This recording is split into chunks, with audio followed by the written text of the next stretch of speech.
인도하심으로 오후 예배 시작하겠습니다.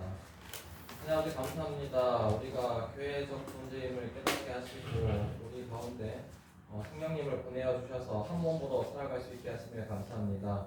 우리가 또 찬양하며 또 오늘 들을 말씀을 통해 교회적 존재인 우리가 어떻게 살아가야 될지 잘 알고 또 이해할 수 있도록 도와주시옵소서.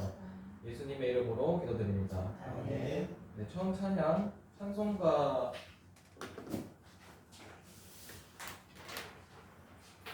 191장 내가 매일 기쁘게 찬양하겠습니다.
찬양집 74장 예수 사랑합니다.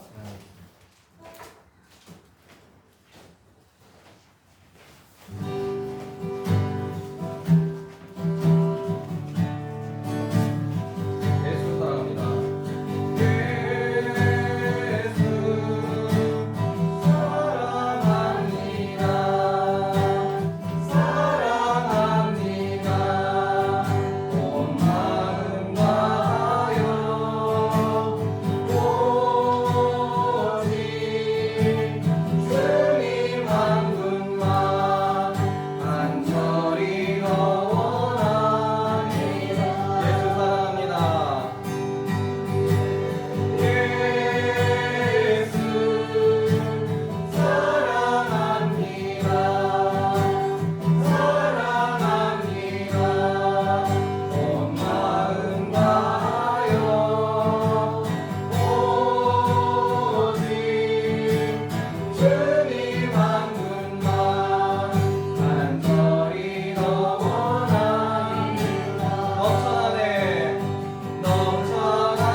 이것이 마음으로 잘 받아들여지지 않습니다. 이런 것이 우리 마음 가운데 받아들여질 수 있게 해달라고, 그렇게 자기를 낮추지 않게 해달라고 기도하는 시간 하시겠습니다. 기도하시겠습니다. 내 아버지, 예수님을 사랑하는 그 사랑으로, 우리에게 넘쳐나는 그 사랑으로 우리가 하나님을 바라볼 때, 우리의 성령님의 충만하심으로 바라볼 때 우리는 하나님께 나아갈 수 있습니다. 주님, 그런 마음을 갖고 우리가 교회적 존재가 되었음을 잊지 않게 하여 주셨소서. 우리가 머리로 알고 있는 이 말씀의 것들이 우리 일상 가운데 나타날 수 있도록 도와주셨소서. 우리 삶 가운데 이런 것들이 나타날 수 있도록 도와주셨소서. 우리 감사합니다. 이 찬양처럼 우리에게 넘쳐나는 그 예수님의 사랑으로 또 오늘 하루를 충만히 채우고 일주일을 살아갈 수 있습니다. 그 충만한 것이 또 이 교회 안에 있음을 우리가 이미 맛보고 있습니다. 그런 충만으로 우리가 또 말씀을 보고 그 말씀 가운데 우리에게 사랑되게 하시는 하나님의 은혜에 집중할 수 있도록 도와주시옵소서. 예수님의 이름으로 기도드립니다. 아멘. 네, 오늘 본문은 베드로전서 5장입니다. 5장 1절에서 11절 읽어보겠습니다.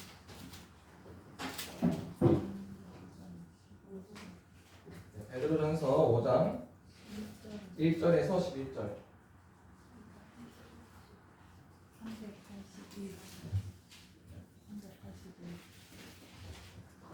381쪽인가요? 82쪽. 베드로전서 5장 1절에서 11절. 제가 먼저 읽고 교독하시겠습니다. 너희 중 장로들에게 권하노니 나는 함께 장로된 자요 그리스도의 고난의 증인이요 나타날 영광에 참여할 자니라. 너희 중에는 하나님의 양보위를 주시되 억지로 하지 말고 하나님의 뜻을 따라 자원함으로 하며 더러운 일을 연정하지 말고 기꺼이 하며 맡은 자들에게 주장하는 자세를 하지 말고 양무리의 본이 되라. 그리하면 목자장이 나타나실 때에 잡혔지 아니하는 영광의 관을 얻으리라. 젊은 자들아 이와 같이 장로들에게 순종하고 다 서로 겸손으로 허리를 동이라. 하나님은 교만한 자를 대적하시되 겸손한 자들에게는 은혜를 주시느니라. 그러므로 하나님의 인도하신 손 아래에서 겸손하라. 때가 되면 너희를 높이시리라. 너희 염려를 다 주께 맡기라. 이는 그가 너희를 돌보심이라. 대신하라 깨어라. 너희 대적 마귀가 없는 사자같이 두루다니며 산길들을 찾나니 너희는 믿음을 굳건하게 하여 그를 대적하라. 이는 세상에 있는 너희 형제들도 동일한 고난을 당하는 줄을 알미라. 모든 은혜의 하나님 곧 그리스도 안에서 너희를 이루사 자기의 영원한 영광에 들어가게 하시니까 잠깐 고난을 당한 너희를 친히 온전하게 하시며 굳건하게 하시며 강하게 하시며 너를 견고하게 하시리라. 권능이 세세 무궁하도록 그에게 쓸지어다. 아멘. 네, 이제 베드로전서의 마지막 부분입니다. 그래도 1월부터 시작을 해서 7월이 돼서 마지막 부분까지 작년부터 했던 것 같은데 이렇게 마무리할 수 있어서 감사드린 것 같고, 다음 달에는 아마 에베소서를 처음부터 강해 설교를 할 수도 있을 것 같습니다. 본문을 1에서 11절 전체를 살펴보면 3개의 구조로 나뉩니다.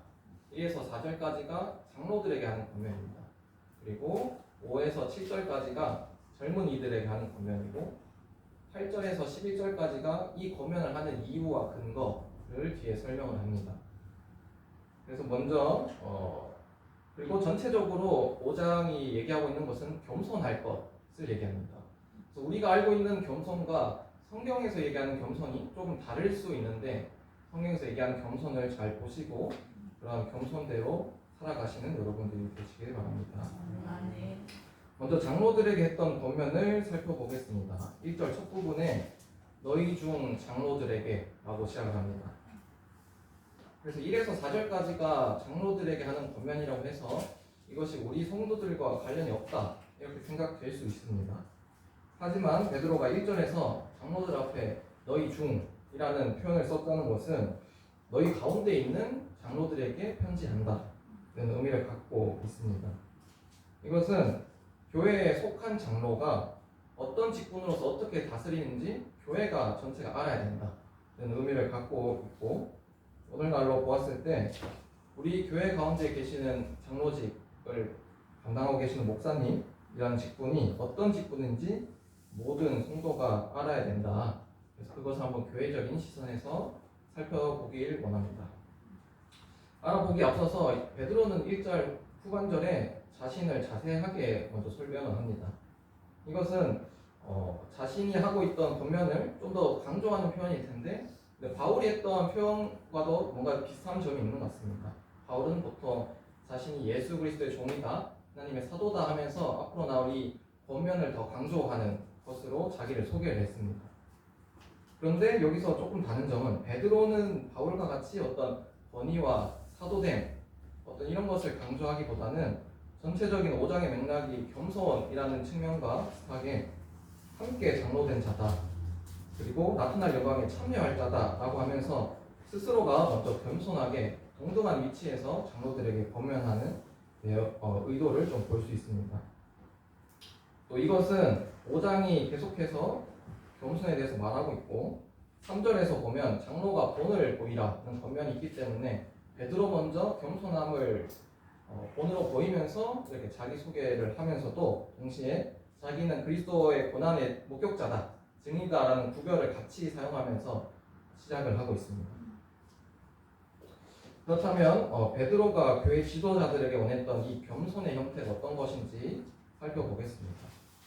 2절, 3절에서 베드로는 세 가지의 형태의 겸손의 형을 말하면서 가장 중요한 뼈대로서 너희 중에 있는 하나님의 양무리를 치라 라고 얘기합니다. 그래서 이 성경적인 겸손의 첫 번째는 누가 너희의 주인인지 잘 아는 것, 이것이 가장 첫 번째 되는 겸손의 자세입니다. 성도를 하나님의 양무리라고 표현하고 있는 것을 보면 우리는 양이고 하나님께서 우리의 진정한 목자가 되시는구나 하는 것을 알 수 있습니다. 그렇기에 목사님이나 어떤 장로 직분이 이 교회의 주인이 아닙니다. 단지 선한 목자 되시는 예수님을 대신하여서 이 교회 성도들을 먹이고 또 다스리는 직분을 감당하고 있는 것입니다. 근데 우리는 가끔 그러한 사실을 까먹을 때가 있는 것 같습니다. 왜냐하면 목사님의 양육이 피부에 와닿고 우리가 계속 연락을 하고 다스림을 받고 있기 때문에 시선을 목사님께 집중할 때가 있습니다. 물론 그런 것도 중요한 부분이 있지만 그것보다 더 중요한 것은 결국 하나님의 말씀을 통해서 그리고 우리의 진정한 선한 목자 되시는 분이 예수님이시다는 것을 우리 이 목사님의 다스림을 통해 깨달아야 할 것입니다. 이것을 읽으면서 저도 제 경험을 좀 돌아봤습니다. 제가 2018년도 강남회불교에 처음 예배를 오고 시작을 했을 때 너무나 잘 알고 있던 사람에게 이제 어떤 설교를 듣고 어떤 말씀으로 양육 받는다는 것이 막 쉽게 여겨지지는 않았던 것 같습니다. 특히나 저 말고 저희 어머니 같은 경우에도 자신의 남편이 말씀으로 양육하고 다스린다 이런 것은 더 쉽게 받아들이기 어려웠을 것입니다. 그런데 신기하게도 하나님의 말씀이 계속 선포되고 그 말씀의 권위를 인정하게 되니까 아버지의 어떤 제가 알고 있던 그런 부족한 점보다 말씀을 보게 되고 그렇게 됐을 때 제가 순종을 할 수 있게 되는 모습을 발견했습니다. 또 점차 말씀으로 인해서 아버지가 아닌 목사님으로서의 권위를 인정할 수 있게 되는 것을 보았습니다. 그렇기 때문에 우리가 장로직을 대할 때도 그 주님을 바라보는 시선이 있었을 때 진정 목사님께 순종할 수 있다는 부분도 알 수 있었습니다. 이처럼 하나님의 양무리인 우리 성도들이 목사님께 순종하는 것은 이 교회를 직접 다스리는 주님을 신뢰함으로 순종하는 것입니다. 그러한 사실을 잊지 말고 영광스러운 이 예배 시간과 또 일상의 양육 시간에 우리 선한 목자 되신 예수님을 따라가시는 여러분들이 되기를 소망합니다. 2절로 돌아와서 이 목사의 직분이 기본적으로 하나님의 양무리를 먹이고 다스리는 자라고 할 때 첫 번째로는 하나님의 뜻을 따라 억지로 하는 것이 아니라 자원함으로 양무리를 먹이는 자리입니다. 둘째로는 더러운 이득을 위하여 하는 것이 아니라 즐겁고 기꺼이 아무 이득 없이 하는 자리입니다. 또 마지막으로는 이 주장한다는 표현이 원어적으로 주인 노릇하다인데 주인 노릇하는 자가 아니라 하나님의 양무리 중 가장 본이 되는 자로서 먼저 행동하는 자리입니다. 이것을 하나씩 겸손과 관련지어 살펴보면 목회자 자신이 양들의 주인이 아니기 때문에 겸손하게 하나님의 뜻을 구할 수밖에 없습니다. 그러할 때 자신의 힘으로 하다가 지치게 되는 이 억지로라는 단어와 관련이 없게 됩니다. 그저 같은 양무리에 속한 자로서 우리가 이미 받고 누리는 거부할 수 없는 그 은혜로 인하여 채워진 것들로 자원하여서 다른 영혼들을 섬기게 됩니다. 이미 받은 그 은혜의 값이 너무나 값지기 때문에 당시에는 자신의 철학과 사상을 돈을 주고 팔았습니다.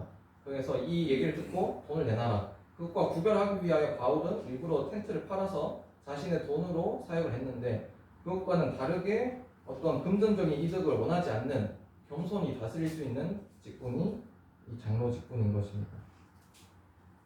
또 진정한 주인은 하나님을 인정하기 때문에 절대로 주인 노릇할 수가 없습니다.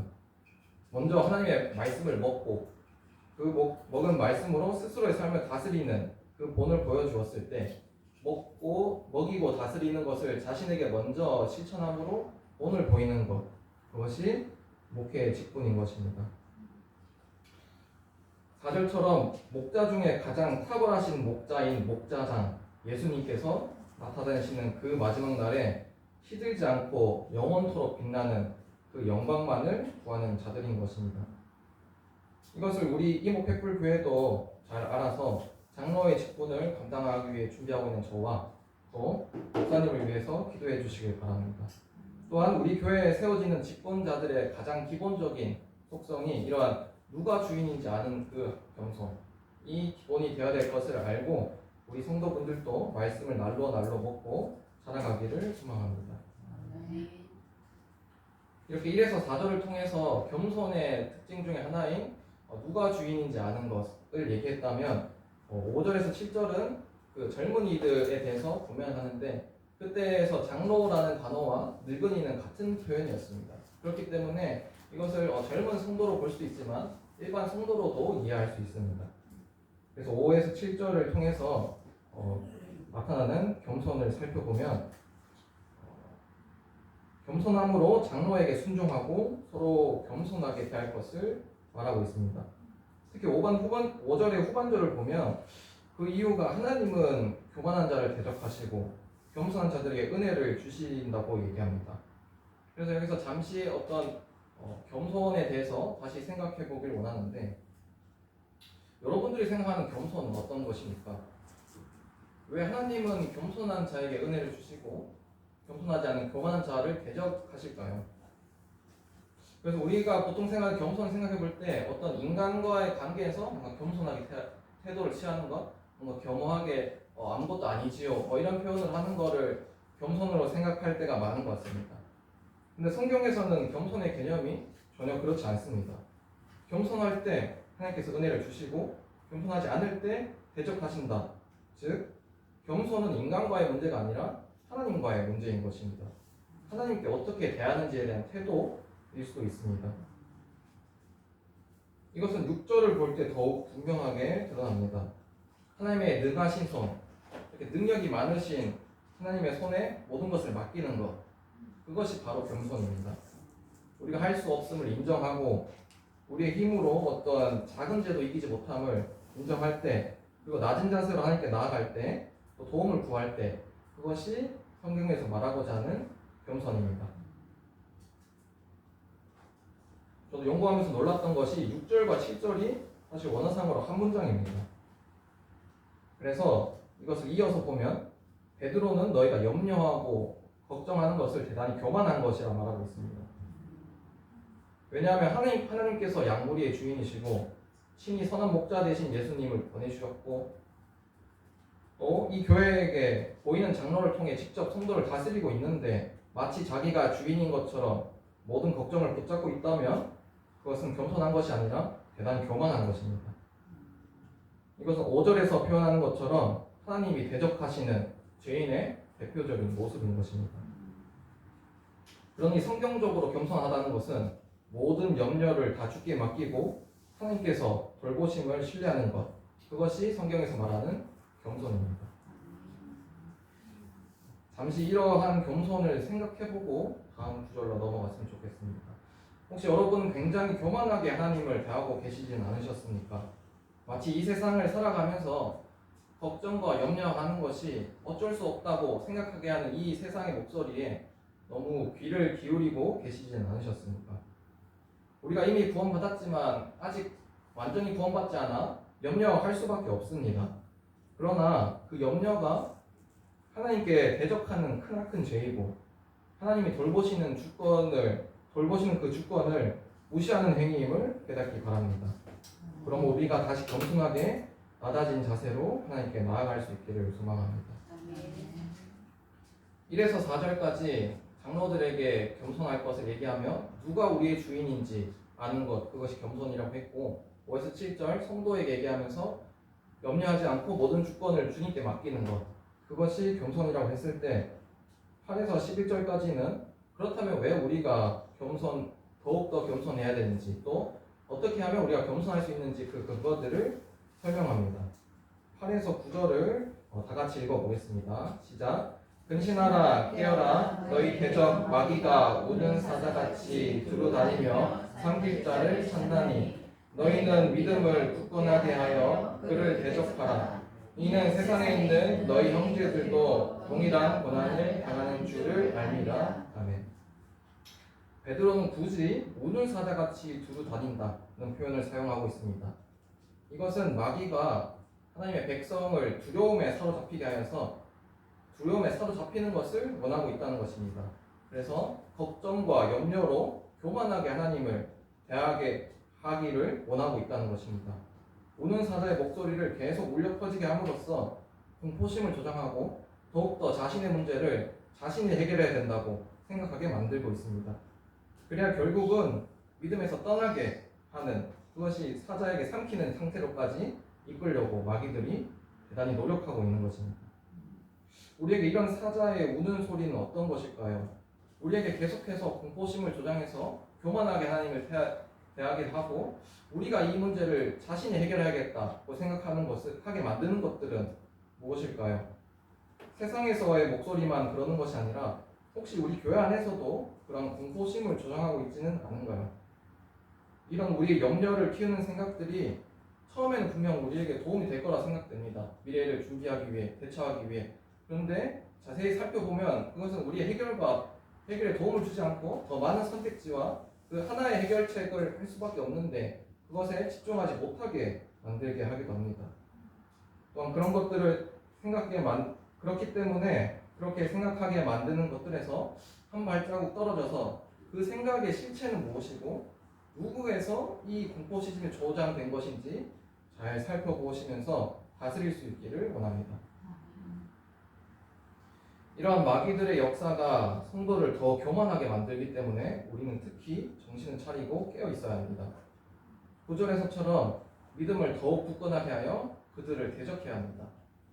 특히 기독교가 생긴 이래로 언제나 성도들은 고통받아 왔습니다.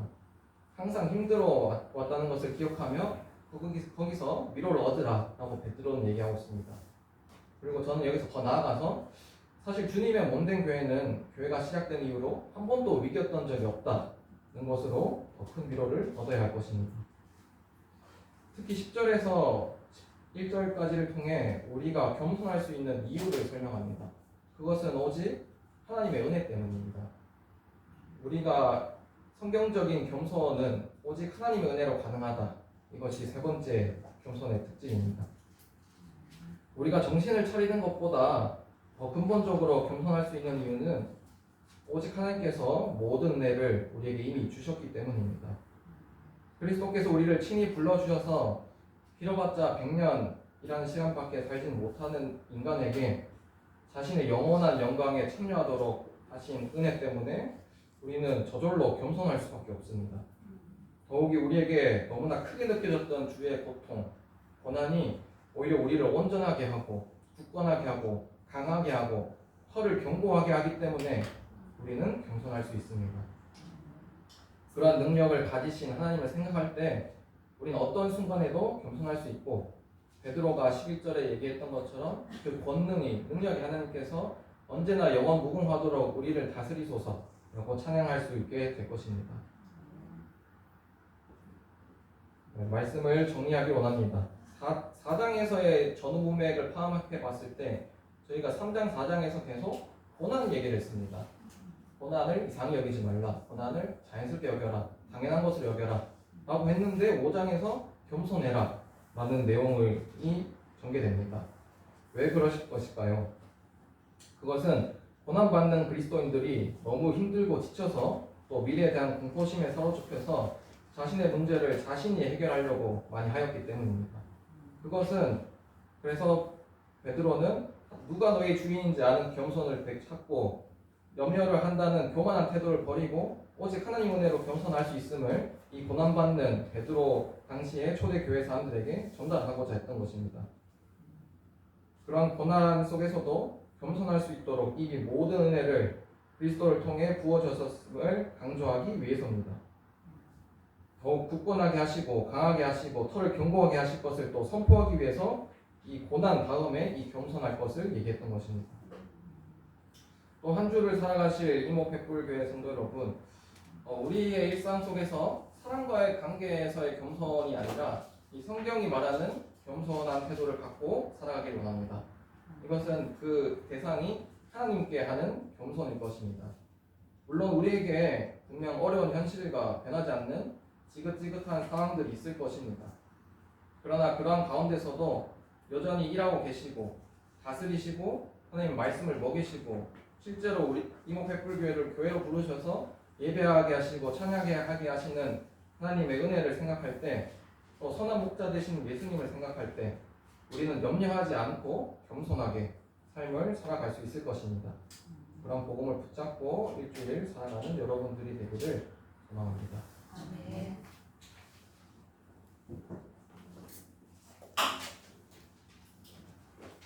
네, 그러면 기도하는 시간 갖겠습니다. 먼저 목사님을 위해 기도하기 원합니다. 하나님의 양무리를 먹이고 다스리는 이 직분이 어떤 자리인지 우리는 알게 되었습니다. 여러 사역 가운데 지칠 수밖에 없는 자리면서도 언제나 하나님께 겸손하게 바라봐야 되는 이 직분이 쉽지 않은 걸 알았습니다. 그런 가운데 먼저 목사님께서 하나님의 말씀을 먹고 풍성하게 자신을 채우게 하시고 그 은혜로 우리를 양육할 수 있게 해달라고 기도하는 시간 가지겠습니다. 기도하시겠습니다. 하나님 아버지, 베드로가 전한 이 편지 속에서 목회자라는 이 장로 직분이 가지는 힘들 많았습니다. 언제나 본을 보아야 되고 그것이 하나님께 먼저 나가는 그 경성 가운데 이루어짐을 보았습니다. 이런 직분을 하나님께서 보호하여 주시옵소서. 여러 상황 가운데 또 이 더위 가운데 여러 일정 가운데 지칠 수밖에 없습니다. 그러나 그러한 원천이 되신 하나님께서 목사님에게 한량없는 은혜를 계속 부어주셔서 지치지 않게 하시고 자신의 힘으로 하다가 억지로 하지 않게 하시고 하나님을 바라보며 누가 우리의 주인인지를 자신이 먼저 알고 그것을 우리 성도들에게 베풀어 줄 수 있는 은혜를 줄 수 있도록 도와주셔서 그 말씀 가운데 충만한 은혜가 있게 해주시고 그 가운데 우리를 이끌어가시는 하나님을 신뢰함으로 우리 삶 가운데 들어오셔서 직접 나를 다스릴 수 있도록 도와주옵소서. 이런 자 가운데서 이끄시는 하나님의 은혜를 소망하게 하여 주시고 이것이 우리 이모백불교회 가운데 얼마나 큰 축복이고 은혜인지를 알므로 더 말씀에 붙잡을 수 있도록 우리 성도들이 목사님을 또 베풀어 주시고 또 배려할 수 있도록 그런 직분이 될 수 있도록 우리가 그렇게 생각할 수 있도록 도와주시옵소서. 두 번째로 성도들의 겸손을 위해 기도하기 원합니다. 우리가 하는 수많은 염려는 사실 하나님을 신뢰하지 않는 교만한 태도였습니다. 이것을 인지하지 못하고 어쩔 수 없다고 너무 당연하게 생각했던 우리의 삶을 용서해달라고 기도하기 원합니다. 오직 하나님의 은혜로 하나님께 낮은 자세로 나아갈 수 있게 해달라고 기도하는 시간 하겠습니다. 하나님 아버지, 우리가 겸손하고자 많이 노력하였습니다. 그러나 우리가 염려하고 걱정하고 우리의 삶을 예비하는 이 모든 것이 사실은 직접 다스리고 계시는 하나님을 무시하는 행위임을 알지 못하였습니다. 이것은 하나님께서 대적하는 행위이고 하나님께서 교만한 태도로서 우리를 원하지 않는 태도임을 알지 못했습니다. 더 나은 미래를 위해서, 더 안전한 미래를 위해서, 더 준비된 미래를 위해서 생각하고 했던 것들 중에서 혹시나 하나님을 대적하는 생각이 있진 않았는지 돌아볼 수 있도록 도와주셔서 우리의 삶이 마치 우리에게 온전한 것처럼 내가 당연히 내일 일어나서 살 것처럼 생각하고 있는 것들도 사실은 우리가 우리를 주인으로 생각하는 것입니다. 우리의 주인 되신 예수님께 겸손함으로 나아갈 수 있게 하셔서 그래서 우리가 겸손한 태도를 하나님께 보임으로 은혜 받는 자들이 될 수 있도록 도와주셨고 마지막으로 이모백불교회를 위해서 기도하기 원합니다. 이 교회가 하나님께서 세우신 교회임을 깨닫고 겸손한 태도 위에 더욱더 세워줄 수 있게 달라고 기도하기 원합니다. 모두에게 서로 겸손으로 허리를 동여서 교만한 생각과 방식이 주님의 몸된 교회에 영향 미치지 않게 달라고 기도하는 시간 갖겠습니다. 하나님 아버지, 이 너무나 소중한 교회를 보였습니다. 우리가 오전에도 배웠듯이 이 한몸된 교회는 성령님께서 또 하나님께서 태초부터 계획하신 그런 교회입니다. 그런 교회가 교만한 자들이 직분을 갖거나 성도가 되지 않게 하여 주옵소서. 하나님을 누가 우리의 주인인지 아는 자들이 직분을 갖고 성도들이 되게 하시고 또한 우리가 그 가운데서 겸손한 태도로 염려하지 않으며 하나님께 오직 은혜로 나아가는 그런 자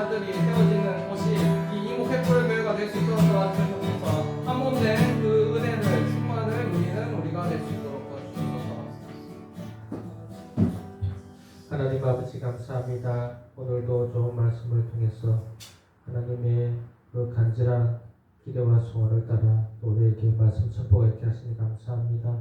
주님, 우리 모두가 겸손하게 하시고 그래서 목사는 가르침에 전념하게 하시고 또 성도들은 그 가르침에 순종하게 하시며 모든 염려, 걱정을 하지 않으므로 교만한 자가 되지 않게 하옵소서.